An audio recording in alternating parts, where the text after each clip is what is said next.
छत्तीसगढ़ के सूरजपुर कांड से अब धुंध छट नहीं रही है। पुलिस कांस्टेबल की पत्नी और बेटी के हत्यारे तो गिरफ्तार हो गए हैं, मगर छत्तीसगढ़ में लगातार होते अपराध, आगजनी की घटनाओं में जिस तरह से कांग्रेस के नेताओं के नाम सामने आ रहे हैं, वो हैरान करने को मजबूर कर रहे हैं। आम जनता भी सवाल कर रही है कि कांग्रेस के नेता क्यों इस तरह से इन घटनाओं में शामिल हो रहे हैं। हालांकि कांग्रेस इन सारे आरोपों को बीजेपी सरकार के बदले की कार्रवाई कह रही है, मगर क्या है सच्चाई, देखिए हमारी इस रिपोर्ट में। एक के बाद एक अग्निकांड, हिंसा और जघन्य अपराध। छत्तीसगढ़ में आखिर ये हो क्या रहा है, ये सवाल सभी के मन में होगा। पहले बलौदाबाजार, फिर कवर्धा और अब सूरजपुर इस आग में झुलस गया है, जिसकी आंच एक बार फिर कांग्रेस के दामन तक पहुंच रही है। दरअसल आरोपी के एनएसयूआई से रिश्ते बताए गए हैं। कुल मिलाकर सवाल यह है कि क्या सिस्टम, सियासत और सवालों के त्रिशंकु में एक बार फिर छत्तीसगढ़ उलझ चुका है। दरअसल बलौदाबाजार में 15 मई को हिंसा हुई। जैद खान को क्षतिग्रस्त किया गया था।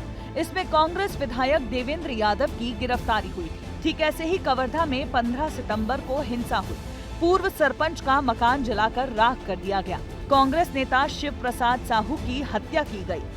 और अब सूरजपुर कांड में एनएसयूआई नेता की गिरफ्तारी ने कांग्रेस को फिर कटघरे में खड़ा कर दिया है। छत्तीसगढ़ बीजेपी ने फोटो और वीडियो शेयर किया है, जिसमें आरोपी कुलदीप और चंद्रकांत भिलाई विधायक देवेंद्र यादव के साथ नजर आ रहे हैं। इसी पर निशाना साधते हुए बीजेपी ने लिखा कि खूब जमेगा रंग जब जेल में मिल बैठेंगे 3 यार। दरअसल देवेंद्र यादव फिलहाल रायपुर सेंट्रल जेल में बंद हैं। उन पर बलौदाबाजार हिंसा भड़काने का आरोप लगा है। देखिए, सबसे पहली बात ये है कि जब पुलिस के साथ दुर्व्यवहार किया, उसके यदि गिरफ्तार कर लेते, है ना, तो वो जो सिपाही के परिवार की जो हत्या हुई वो नहीं होता।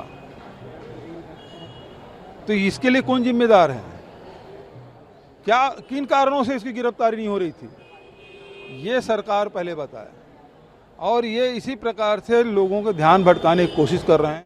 पूर्व सीएम इसे बदले की कार्रवाई बता रहे हैं। वहीं 5 आरोपियों में से 2 आरोपी के परिजनों ने भी गिरफ्तारी पर सवाल उठाए हैं। परिजनों का कहना है कि पुलिस जबरदस्ती उन लोगों को घर से उठा कर ले गई और उन्हें हत्या का आरोपी बना दिया।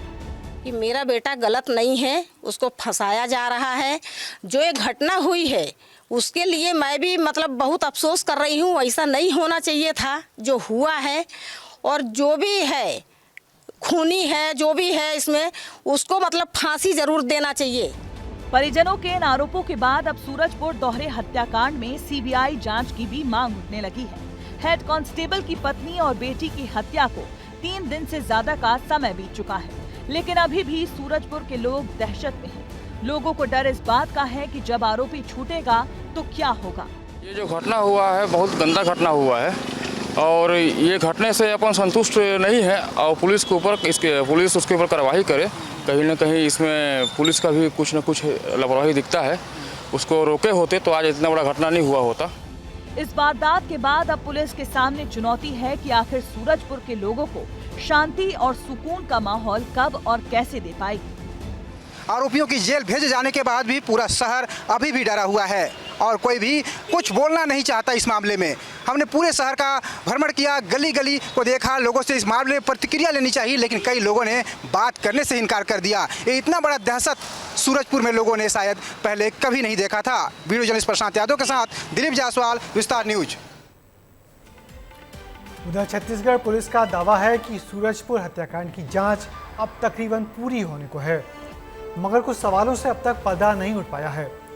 हत्यारे ने सिपाही की मासूम पत्नी और बच्ची की हत्या आखिर क्यों की?